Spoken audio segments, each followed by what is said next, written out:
سلاو روز باش هفانو چند پیام هنه دخوازم جواره بخونیم جریزدر عبدالله جلان نامه هیه شاندیه جمشا مزن یا جکل نیره İlham Ahmet peyameki pir grink daya Amerika'yı u Jolani jberku hevditina Jolani Amerika'yı pekti peşta İlham Ahmet hakikaten ayareki pir başlı da Amerika'yı yani yan ve da hazime verinci da hazime pir makulin medenine demokratikin yancı ve şer derkebe rayekidin tüneye pir vekili da akfe peyam asel hadin Demirtaş heye ji her sî aktörên sereke yên pêvajoyê re Dewlet Bahçeli, Tayyip Erdoğan, Abdullah Öcalan re.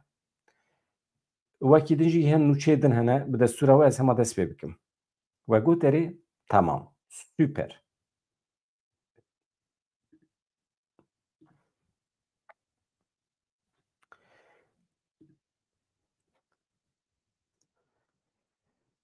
Nameya Abdullah Öcalan ya ji bo meşa ji Abdullah Öcalan re azadî ji doza Kurd re çareseriya siyasî ya li Kölnê hat eldarxistin.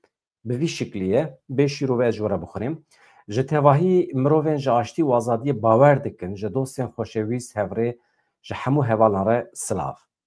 Hûn ji çar aliyên Ewropayê hatine cem hebûdû we meşa mezin ya Kölnê pêkanî ev gava ku we avêtiye pir giring e. Ev ne tenê ji bo azadiya min e. Ev ji bo çareseriyekê demokratîk ya doza Kurd e ji bo tekoşîna aştiyekê bi romet e. Hûn bi vê gavavêtina xwe biryardarî, wêrekî, hêviyê didin pêvajoyê aştî û civaka demokratîk ya ji nû ve geştibe. Azadiya min ji azadiya hevpar ya demokrasiyê a gelê Kurd û gelên Tirkiye ne cuda ye. Wexta ku em dibêjin azadî, em ji aştî demokrasî hemwalatîbûna wekhev re dibêjin azadî. Bi vê meşê hûn daxwaza me ya çareserî demokrasî û azadiyê ji cîhanê re radgihînin. Em vê bi îradeya xwe hewl didin pêş bixin û pêk bînin. Herçend navber bikeviye jî û qut bibe jî em ji sala 1993 vir ve van hewldanên xwe yên ji bo aştî û diyalogê didomînin. Ev hewldanên me nîşan didin ku li ser van erdan xuşk û biratî mümkün e. Hêviye ku nîvî hatiye hiştin îro ji nû ve şîn dibe. Tevê hewldanên me hemiyan jî her tim hêvî di nîvê rê de hate hiştin. Li îro bi vê gavavêtina me ya ji bo aştî û civaka demokratîk ji nû ve ruh û gewde dibe. Ya rastî dibêje Rêzer Abdullah Öcalan ev pêvajoya ku em di nav de ne ji pêvajoya şoreşê ya negatîf derbasbûna pêvajoya şoreşê ya pozîtîf e. Divê ev karakterê pêvajoyê weke rastiyekê gerdûnî û dîrokî were fehm kirin. Li ser diyardeya Kurd û tekoşîna wî awayekî nehuquqî hate ferskirek, em niha derbasî zemîna huquqî dibin, em li ser vî bingehî tekoşînê bikin. Li ser diyardeya Kurd û tekoşîna wî awayekî nehuquqî hate ferskirin, em niha derbasî zemînê dibin, zemîna huquqî, em li ser vî bingehî tekoşînê bidin. Bi vê meşa we ya bi qîmet wê tekoşîna çareserî aştiyê bi pêş bikeve û bipişkive.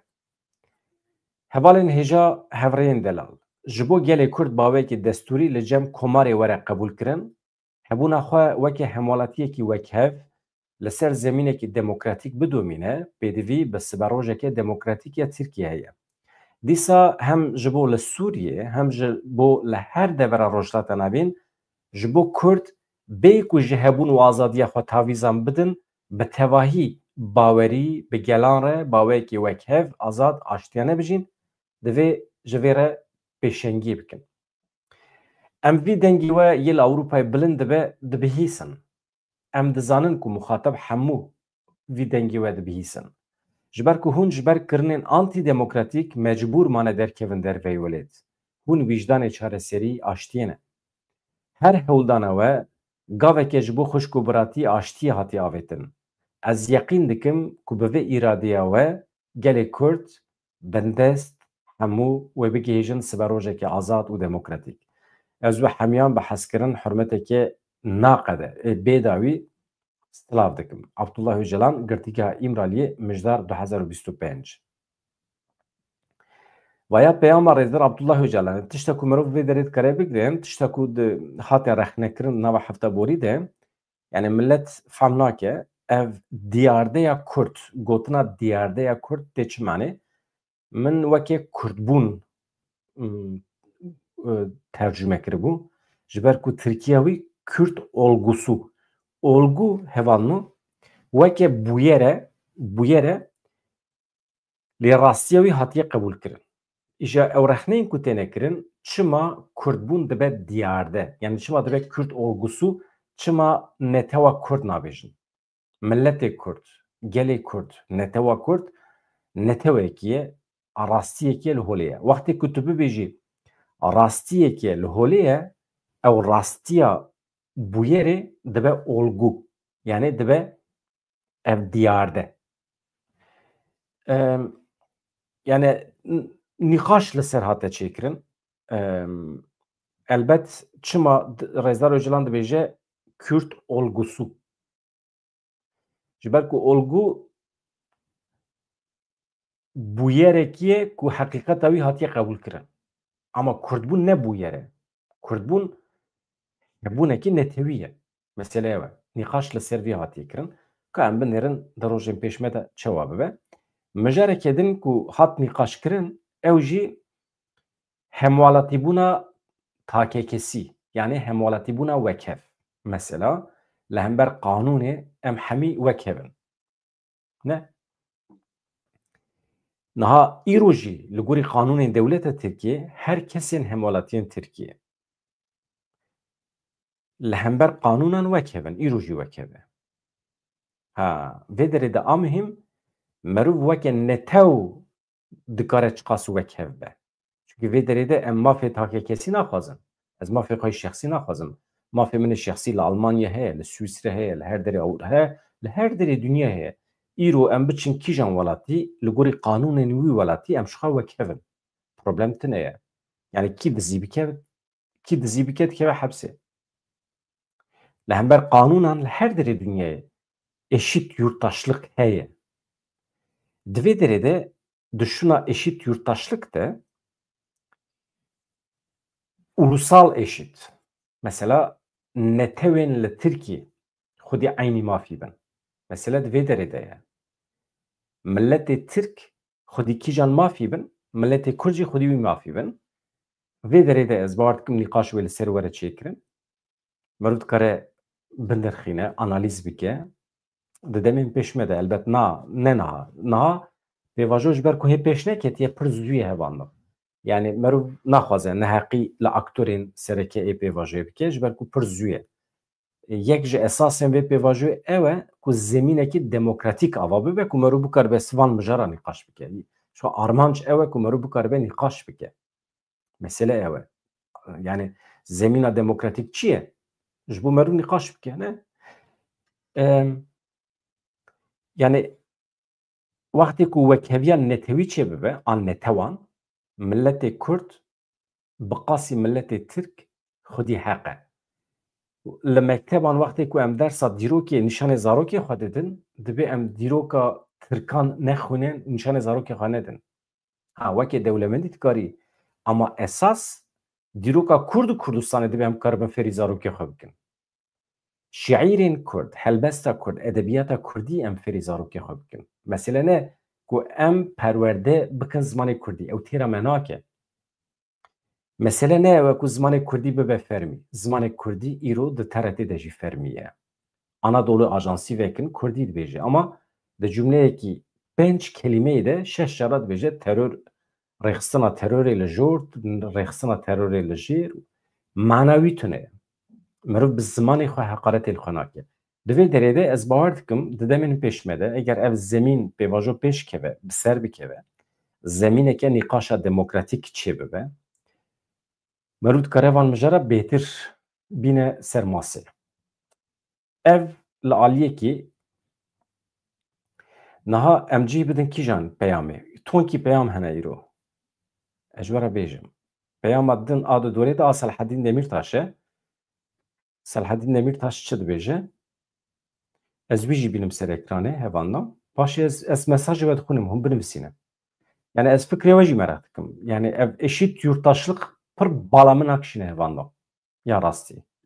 Eşit yurttaşlık Ez henekî di gumanê de me merû çawa dikare nîqaş bike eşît yurttaşlik. Tê çi manê? Hevalê me hukuknas dikarin li ser bisekirin. Em hema awisa bikin. Peyama Selahaddin Demirtaş çi ye?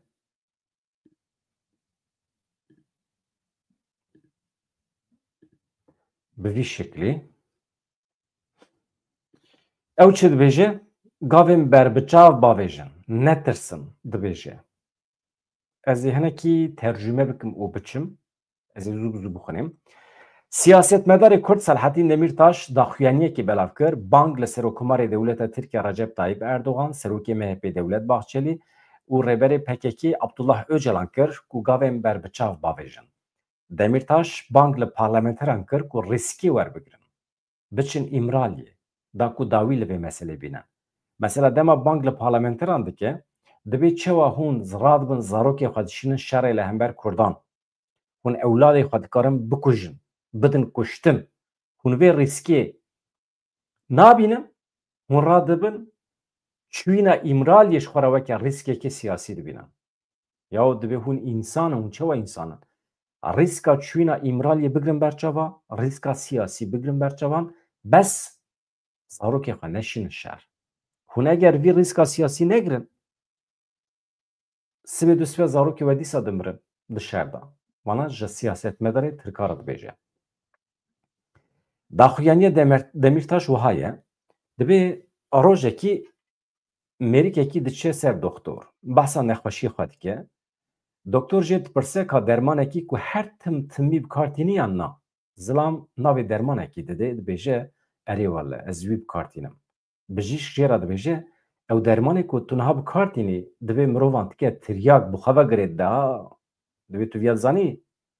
Mêrik dibê ez nêzîkî 15 salane her roj wî dermanê bikartînim. Min qet nedîtiye ku mirovan dike tiryak. Min qet nedîtiye ku mirovan bi xwe vegire dide. Dibêje.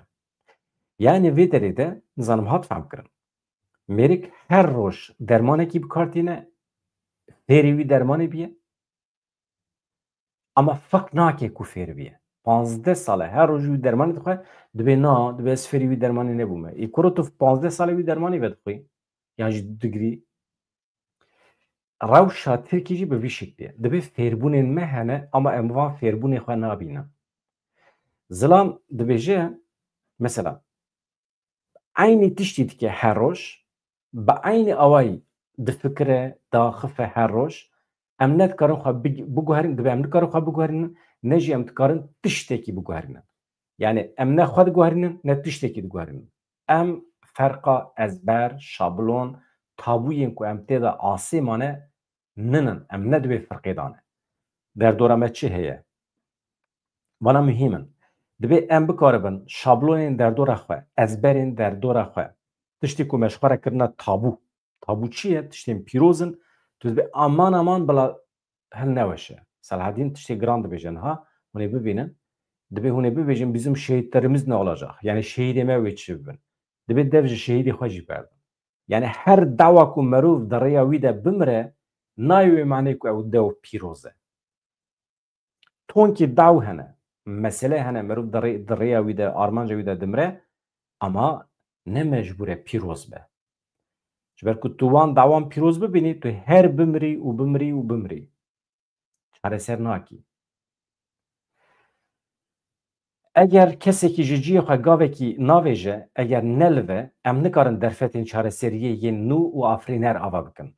Ciyê ku em tê de asê mane, êş, hêrs, pêşdarzanî ya pêşhikûmî, bêbawerî ji ber şerê 40 salî çêbûye. Ez nabêjim ev ne girîng in, lê eger em rêyên derbaskirina vana û başkirina birînên xwe nebînin, em ê ferqa girêdanên xwe jî nebînin. Yani em ê feq nekin ku em bi çiva girêdayîne, mîna wî dermanê ku mêrik bikartîne. Di gihîştina çareseriyeke bingehîn û mayînde de em ê gelekî zehmetiyan bikişînin. Di rastiyeke civakî de ku can dayên, yani mirin di oxira bawerî, di oxira raman û îdealan de tê pîrozkirin. Yani dibe em vekê civak em baweriyê xwe, fikr û ramanê xwe, em îdealê xwe pir pîroz nîşan didin ku em amade ne di rêya wî de bimirin. Divê em bi du zehmetiyên bingehîn re rû bi rû dimînin eger em wisa bikin. Dawê xwe eger em pir pîroz bibînin. Di rastiyekê civakî de binêrin, ya yekem çi ye? Du zehmet. Ya yekem em nikarin bîranîna hêja ya kesên ku canê xwe feda kirine û nirxên ku bi canê xwe afirandine ji holê rakin. Temam dibe. Ew maneviyet bila hebe. Em ji holê ranakin. Divê binêrin. Ya duyem eger dogera ramanekî yan baweriyekî de gelek kes hatibin fedakirin, ew raman, ew bawerî ji aliyek sosyolojîk û siyasî ve otomatik nabe rast. Nayê wê manê ku pîroz e. Lê em di qebûlkirina vê yekê de zehmetî dikişîne. Mesela me ev e. Dawe dibe ew piranî ji bo milletê Tirkiye dibêje.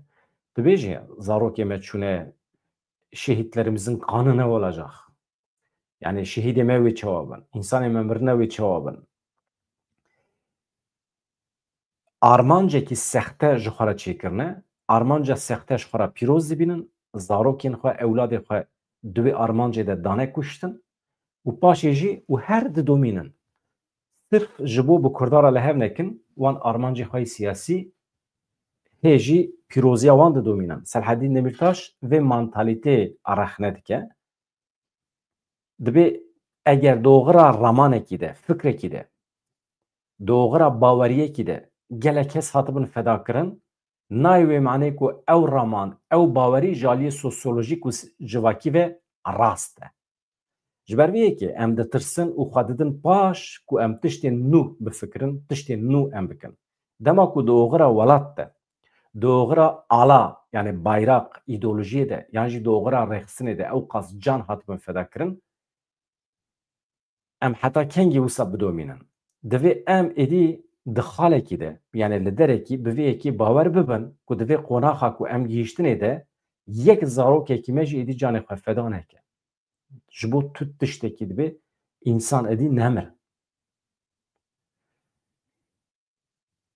Eger em di vê pêvajoya îro de li ser avakirina hiqûqeke biratiyê ya li ser bingeha wekhevî, dadmendî, azadî û demokrasiyê li ser jiyana bihev re rawestiya bin, wê demê zirar nagihêje bîranîna kesên ku me wenda kirine û canê xwe feda kirine.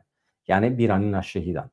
Îro eger em bigihêjin armancên xwe yani edaletê, azadî, demokrasî jiyana bihev re merex nekin, dibe bîranîna şehîdê we xirab nabe. Ji ber vê yekê ez wekî birayekî we, wekî siyasetmedarekî ku ji bo aştî hewl dide, bang li hemû aliyan û aktorên serekê yên pêvajoyê dikim, yanî Serokkomar Erdogan, Serokê MHP Baxçelî, rêberê damezrîner êpekekî Abdullah Öcalan dikim, ji kerema xwe re dev ji avêtina gavên berbiçav bernedin. Yani gavên berbiçav tim û tim bavêjin. Goh nedin wan gotinên Heso, Hüso, Ayşe, Fatma ê derdorê. Bi xwe bawer bin, bawer bikin ku 86 milyon kes bi hesret li benda aştiyê ye. Wekî din mirovên ku li benda danîna çekan e û daketine ji çiyê û dixwazin bibînin ku Abdullah Öcalan wekî rêber pênasê dikin, ne tenê ji aliyê yekîneyên ewlehî ve ji aliyê siyasetmedaran ve jî tê ziyaret kirin û godarî kirin. Binêrin. Vê derê behsa hêzên gerîla û behsa rêxistinê dike, yani dixwaze bibe tercümanê rêxistinê vê derê de. Dibe mirovên ku li benda danîna çekan e, mirovên ku daketine ji çiyê, ew dixwazin ku êdî Abdullah Öcalan ne tenê ji aliyê hêzên dewletê yên îstixbaratî û eskerî ve were ziyaret kirin, êdî ew dixwazin ku Abdullah Öcalan ji aliyê derdorên siyasî ê meclisê ve jî were ziyaret kirin û were godarî kirin. Yani qesta wî komîsyon e. Bi vîya we dixwazin bibînin ku vegera li siyasetê mümkün e. Dewlet di vê mijarê de samîmî ye û ciddî ye. Dixwazin pê bawer bin û çekan bi temamî dayînin. Yani aniha esas mesele ne mirovên gerîlan e, ne endamê rêxistinê ne erê. Baş e mirovên rêxistinê, endamê rêxistinê ji bo ku bikaribin werin tevlî siyaseta demokratîk bibin li Tirkiye û Bakurê Kurdistanê, dibe ew dixwazin Abdullah Öcalan were berdan û komisyon aliyên siyasî bikaribin wî bibînin. Yani raya wan mühim e. Ez dixwazim bang li parlamenterên hêja jî bikim. We bi salan gencên xwe ciwanê me şandin çiyê. Di operasyonên dervê sînor da we ew bikar anîn. We rîska herî mezin xist ser milê wan mixabin hinekan ji wan berdêla vê canê xwe û xwîna xwe dan. Niha derfeta girtina rîskê û ji kokê ve bidawîkirina vî şerî hatiye. Ji kerema xwe hûn jî piçekî rîskê bigirin, bi çûna girava İmralî dawî li vê meselê bibînin. Wekî din rîska ku hûn ê bigirin ne wekî rîska şandina ciwanan ya şer e û kuştina ciwanan e. Tenê rîskekî piçûk ya siyasî hûn digirin. Tiştekî mezin nine. Rabin çentê xwe bigirin biçin İmraliyê. Ya muqayesekî pir baş e. Yani rîska ku hûn ê îro bigirin ne wekî rîska ciwanên me ye ku diçin mirinê serê çiyê. Werin em bi hev re bi wêrekî cesaret tev bigerin, divê qonaxa dawî de bi ezber û tirsên xwe nemînin, ji kerema xwe re derfeta aştiya dîrokî nehatiye, hatiye berlingê me ewî nexin zorê. Dibêje Selhedîn Demirtaş. Ji we hemyara silav û hezkirinê xwe dişînim, hêvî dikim ku di demekî kin de di rojên tijî azadî, aştî, demokrasî û biratiyê de em bigihêjin hev û du. Hêviya wî wisa ye, gelo tê berdan, gelo hêviya wî were cih. Ev bi vî şiklî ye, niha hevanno ya wezîrê xelkî çi qas bedewin ya. Ême jî bedewin, rast e, ême jî bedewin. Ama ez wezîra xelkî bînim ser ekranê. Wezîra xelkî bînim ser ekranê. Ya va rengê min çima wisa zer dibe li ser ekranê? Ez fehm nakim. Ayera kamera min xirab e gelo. Mümkün e. Ew jî mümkün e. Her tişt mümkün e. Dibe ez kamera xwe jî nû bikim, kompîtera xwe jî nû bikim. Kompîtera min di cemê de, me pê deranî ku ê di cemê de kompîtera min e. Hevanda. Ez wezîra xelkî bînim ser ekranê. Ez hûn zane behsa kîjan wezîrî dikim? Na. Wezîr ya meselekî hebû min ji we re bigota. Rojekî di televizyonekî erebî de mêrikê pêşkeşvan futbolê pêşkeş dike, temam. Ve ya zindî çêbî ha, ji ber xwe navêjim. Pêşkeşvanê televizyona erebî futbola jinan pêşkeş dike. Jin futbol dilîzin. Ew taximên futbolê ê jinên Ewropîyan e. İja ew jinên Ewropeyê futbolê dilîzin, îja dirêjin, hey yekî ji yekî bedewtir e. Spîkerê ereb dibe devî vekirî dibîne, dibe binerin qîzê xelkê binerin çi wan e, qîzê xelkê binerin çi wan e. Dibe ême dibe jinê me serê sibê radibin hemî dişibin Ronaldinho. İja însanê ku merak dikin bela biçin Googleê xin Ronaldinho çawa ye bibînin. Dibe jinê me tev dişibin Ronaldinho, dibe êwan binerin çawa ye jinê xelkê. İja ev jî hevanno wezîra xelkê wisa ye. Xwedê wezîrê me jî baş in. Xwedê İlham Ahmed bedewa dunyayê ye. Wekî din na ême hemî şervanê me Rojavayê Kurdistanê dunya alem basa bedewiya wan dike. Ême jî tev bedewin jinê me Kurda. Ez basa wê nakim. Lê dîsa jî xelkê nexirabin hevanno. İja wezîrê Tirka bibînin. Ê Tirka wê xelkî muqayese bikin.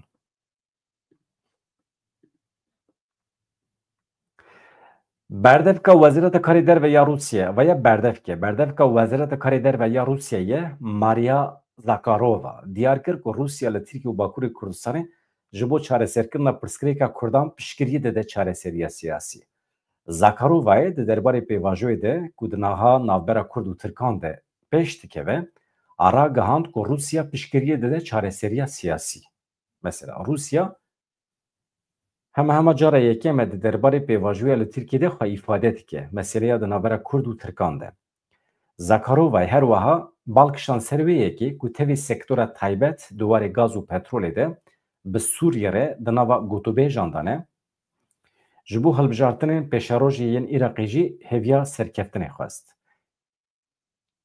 Vaya tiştekî wisa ye. Kî pirsiye binêrin cureyeke reportajê binêrin. Edîtörê Rûdawê Niyaz Mustefa bi rêya e-mailê helwesta Moskovayê xwestiye fêr bibe. Maria Zakharova bi rêya e-mailê bersiv daye. Rusya piştgiriyê dide çareseriya siyasî ya pirsgirêk û aloziyên hêyî hewlên hemû aliyan yên di vî warê de pêşwazî yani baş pêşwazî dike yani giringiyê dide em dibe em alîgirin ku Kurd û Tirk bi rêyên aştiyane ji xwe re çareseriyekê dibînin. Em di wê baweriyê dane ku her welatê ku li seranserê vê herêmê pir etnîk, pir bawerî ye pêdiviya wê bi lihevkirinekî aştî û aramiyê heye. Wezareta Karê Derve ya Rûsya piştrast kir ku peywendiyên wan yên bi Sûriyê di hemû astan de çalaktir bûne. Zakharovayê amaje bi civîna 15 meha borî kir a di navbera Serokê Rûsya û yê Sûriyê de. Ahmed El-Şara çûbû Moskovayê behsa wê civînê dike. Ji bo jinûva destpêkirina temam ya peywendiyên dualî me bi Sûriye re li hev kiriye, diyaloga di navbera Rûsya Sûriyê de berdewam dike, gelek mijar hene, babetên hevkariya dualî hene, sektora gaz heye, petrol heye, li ser wan dibe me li hev kiriye bi Sûriye re. Ez merak dikim fikra we çi ye?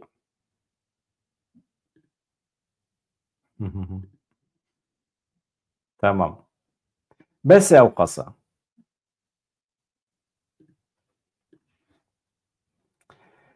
Joe Kent. Joe Kent kî ye? Joe Kent nas dikin kî ye? Kesekî mühîm e. Bi fermandarê me re civiyaye, bi Mazlûm Abdî û Rojlat Efrîn re civiyaye. Ew kî ye? Rêveberê navenda neteweyî a li dijî terorê ye ya Amerîkayê. Joe Kent. Bi Rojlat Efrîn re bi Mazlûm Abdî re civiya. Joe Kent bi rêya hesabê xwe X'ê hinek wê nebelav kirin û ragihand ku ez nû ji hevdîtina bi hevkarê me re veqetiya me tekoşîna li dijî terorê nîqaş kiriye hem yê li Iraqê û hem jî yê li Sûriyê. Divê me ew nîqaş kirine. Joe Kent. Niha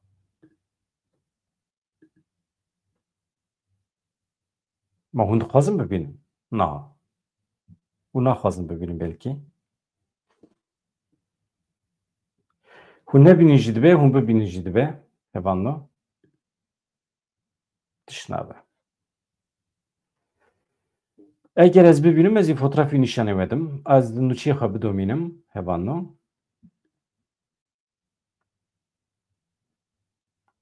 Tamam.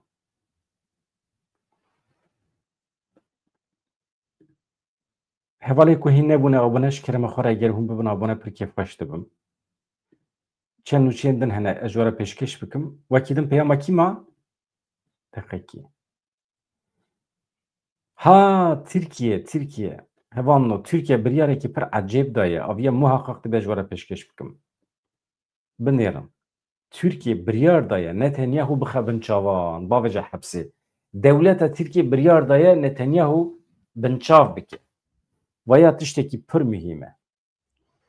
Serdozgeriya Komarê ya Stenbolê di derbarê Serokwezîrê İsraîlê Benyamin Netanyahu û 36 berpirsên din yên İsraîlê de ji ber kiryarên li Xezayê ji ber astenkirina fîloyê alîkariyê ya Sumûdê biryara desteserkirinê da.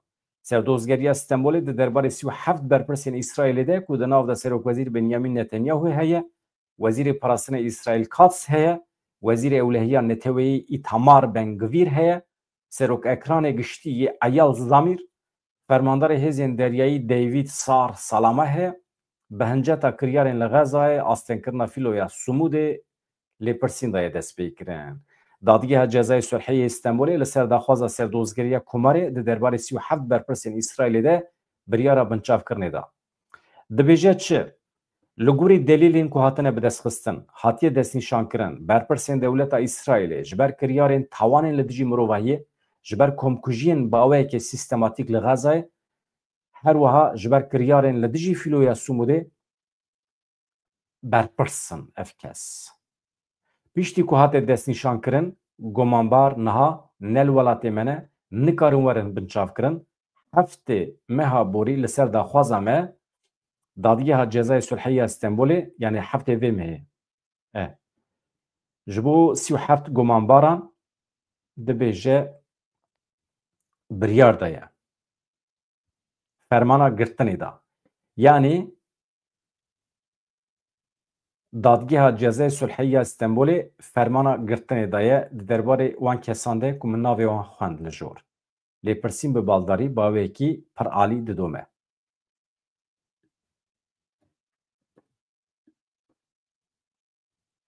نها İlham Ahmed jî daxuyaniyekî gelekî balkêş daye lê pêşî em cih bidin serdana colanî ya li Amerîkayê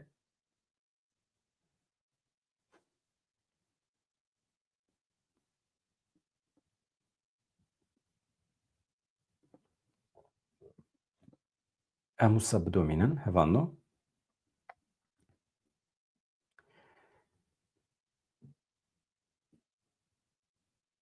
ji lîsteya terorê hatî derxistin rast dibêje.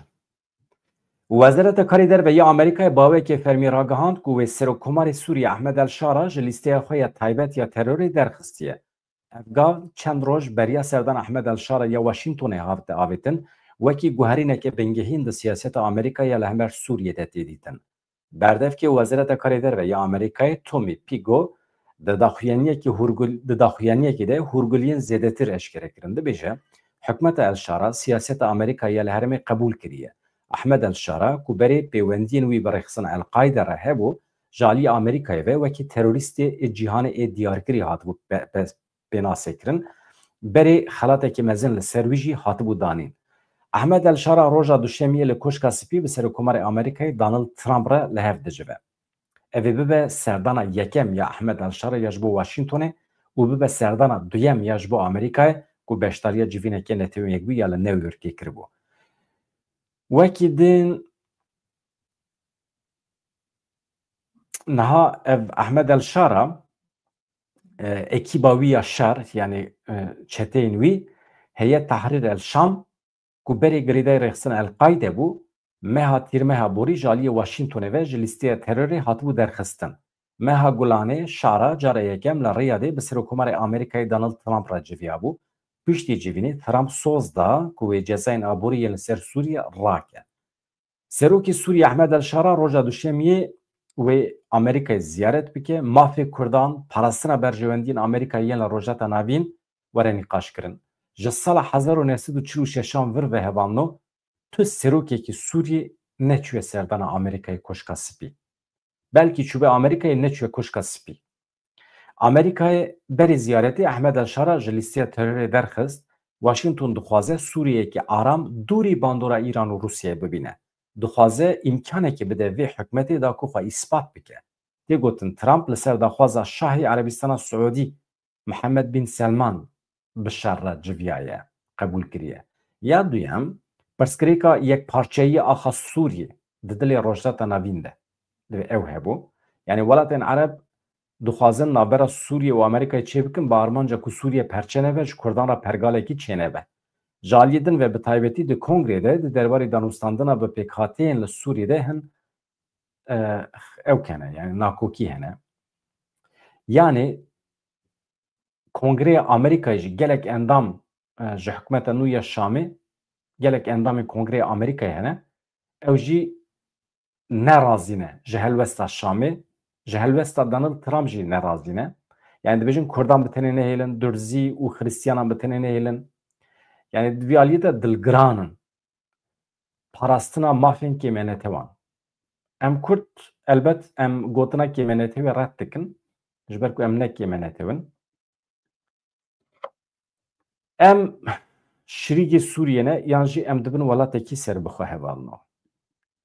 Tu çare wî tune kêmenetew mêmenetew ne li gorî me ye. Arayedareke Amerîkî got Washington plan nake ku hebûna askerên xwe ya li Bakur Rojdatê Sûriyê ji nû ve binirxîne.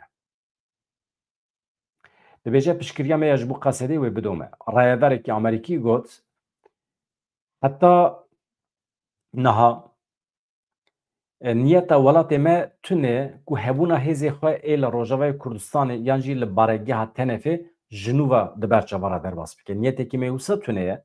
Her wiha anî ziman ku têkoşîna li dijî Daişê armanca wan ya pêşî ye. Şima vê yekê dibêje ji ber ku doh mecaran çê pêşkêş kiribû Amerîka dixwaze baregehekê nû li Şamê ve bike.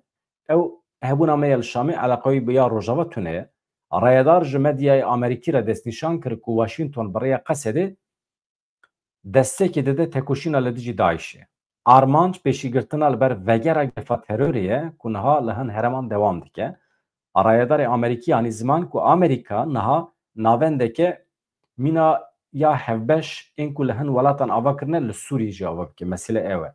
Yani divê em li Sûriyê li Şamê tiştekî ava bikin ev nayê manî ku em dev ji Rojava berdidin. Rojava tiştekî ye, Şam tiştekî dine. Ya li Şamê hevan nû ne li hember Daişê ji bo parastina İsraîlê ye ji we re bêjim. Yani sêgoşeya di navbera Swêda, herema Durziyan, Şam û Girê Golanê herema başûrê wê dirê dixwaze bixebin kontrolê ji bo parastina İsraîlê.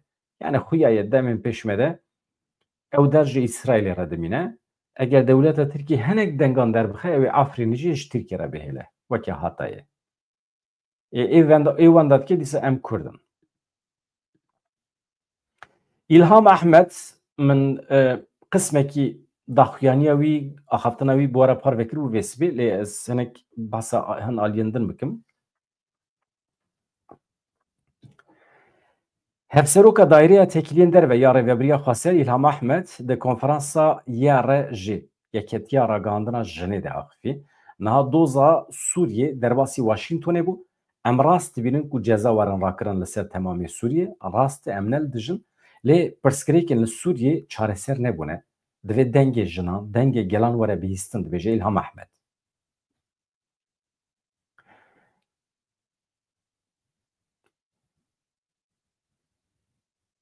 İlham Ahmed balkişan ser kiryarên hikûmeta veguhêziya Sûriyê û axaftina wî bi vî şiklî ye ya Rêzdar İlham Ahmed niha desilateke nû hat ser hikûm herkes li bendê bû nûbûnekî çêbibe. Nûbûn çawa çêdibe? Dema ku hevbeşiya rêveberiyê mafê jinan, mafê gelan bahata misogerkirin, garantîkirin ev dibû Sûriyeyeke nû.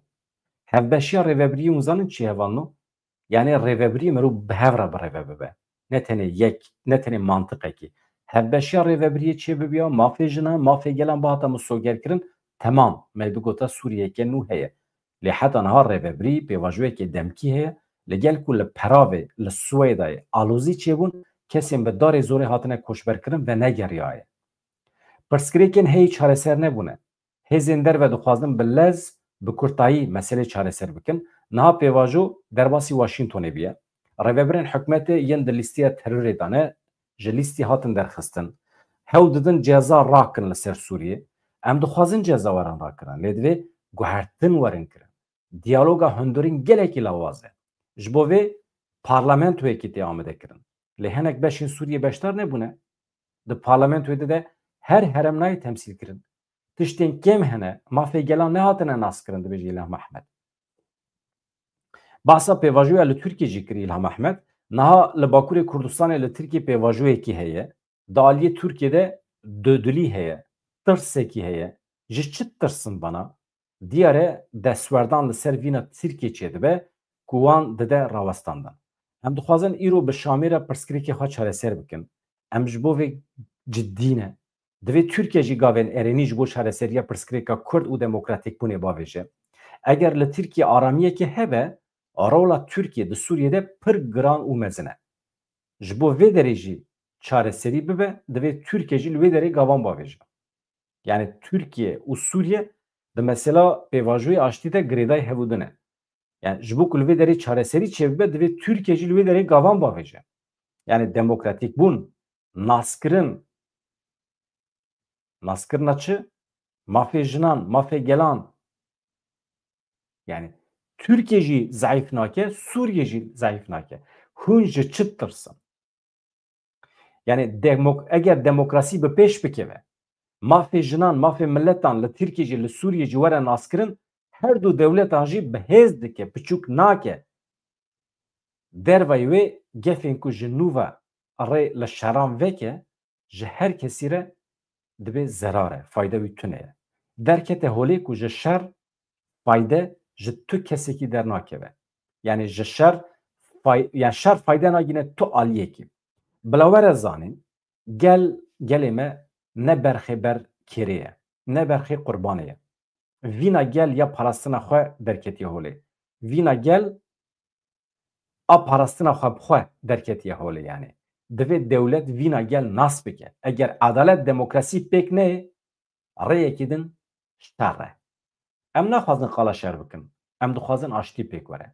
Lê dibe eger dewleta Tirkiye, hikûmeta demkîya Şamê îradeya milletê me qebûl neke, bîr û baweriya me, fikrê me qebûl neke, eger gefên xwe bidomînin, li pêşiya me şer hebe jî şer heye dibe.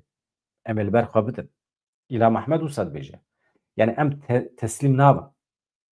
İlham Ehmed qala dorpêça li ser Şex Mehsûd Eşrefiyê jî kir. Got niha wan jî îlan kir tevahî hêzên çekdariyên li Sûriyê dibin sîwana wezareta parastinê dane. Wê demê tiştên çê dibin di berpirsyariya wezaretê dane. Çünkü wan bi xwe gotiye hemî çekdarên li Sûriyê dibin kontrola me dane. Wê demê her tiştî ku li Helebê çê dibe, taxên Kurdan Şex Mehsûd Eşrefiyê çê dibe, ji vê yekê wezareta parastinê berpirsiyar e. Demdirêj rejîma Baasê heman tişt danmeşandin, bi ser neket. Anha jî bi ser nakeve. Em dixwazin li vê derê bibêjin, kes nikare dengê me qut bike. Ragihandina me yê azad heye, dikare xwe bigîne tevahiya cîhanê êdî. Dem ne dema berê ye, dibêje İlham Ehmed. Axaftina İlham Ehmed gelekî xweş bû. Ê tirsonek dewleta Tirk û Rêveberiya Şamê ne di demokratîkbûnê de gava navêjin, mafê me nas nakin, tenê zextê li me dikin ku em teslîm bibin. Tiştekî wisa tune dibe. Em bi tena serê xwe nikarin tiştekî bikin. Milletê me biryar dide. İrada milletê me heye. Dibe hûn yani îrade yani vîna milletê me heye. Hûn dibe fêr bibin ku ji vîn û îradeya milletê me re rêz û hurmetê bigirin. Eger hûn vebijêrka şer daynin pêşiya me, hûn ê bibêjin em ê êriş bikin serê we kerem bikin. Nexeme. Ji şer re jî em amade ne dibêje. Hevalno mesele bi vî şeklî ye. Îro hinek cuda bû me cih da peyaman, nameyan îşev saet di bîst û yekan de ez ê ji were bültenekî nû amade bikim. Baş e. Ya Qesedê li Kampa Holê rayedarekî peyebilind yê Daişê girtiye. Yani çeteyekî serçeteyekî Daişê girtiye. Gelo navî wî heye? Ez heman navî wî bêjim. Navî wî Baha el Mesîrî wekî Ebu Abdurrahman tên naskirin xelkê Iraqê ye hatiye girtin. Li ku derê li Kampa Holê Hêzên Sûriya Demokratîk ragihand. Di encama operasyonekî taybet de li Kampa Holê ev kes hatiye girtin. Fotoğrafê wî jî heye. Ez fotoğrafê wî jî bînim ser ekranê bila bibe delîl û îspat.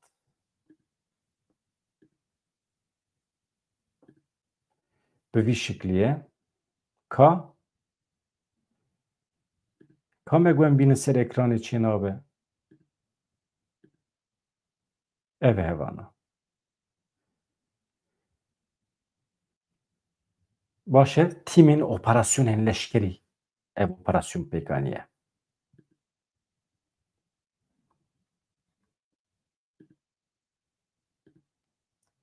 Xatir cû dixwazim bi hêviya rojên xweş azad saet di bîst û yekan de em bi hev re ne. Dem baş.